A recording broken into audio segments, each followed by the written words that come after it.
Welcome to our channel. Today we how to reduce your spending with Newegg affiliate program, easy tutorial step by step clearly. To get started with reducing your spending through the Newegg affiliate program, first, visit the Newegg website. Create an account if you don't already have one.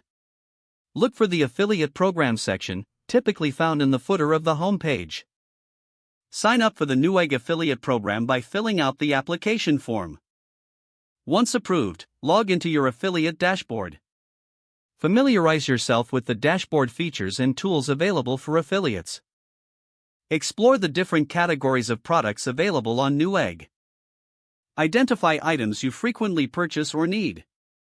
Check for any promotional offers or discounts that may apply to these products. Use the search function to find deals on specific items of interest. Copy your unique affiliate links for the products you plan to share. Share these links on your social media platforms, blog, or website. Whenever someone makes a purchase through your link, you earn a commission. Consider creating content that highlights deals available on Newegg. This could be blog posts, YouTube videos, or social media stories. Engage with your audience by discussing the value and savings from Newegg. Keep track of your earnings and analyze which products and strategies work best. Regularly check for new deals and seasonal sales on Newegg's website. Adjust your approach based on what resonates with your audience.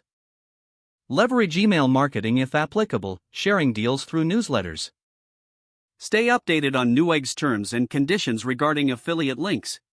This will ensure compliance and successful earnings over time. By effectively using the Newegg affiliate program, you can significantly reduce your overall spending while enjoying great products. If the page does not load, refresh the browser or try again in a private or incognito window. Make sure you are using the correct email address, then retype it carefully to avoid small typos. If your password is not accepted, use the reset option and create a new strong password you can remember. Check your spam folder for verification or security emails, then complete any requested confirmation steps. Enable two-factor authentication if available to improve account security and reduce unauthorized access risk. Don't forget to like this video and subscribe to our channel for more step-by-step tech guides.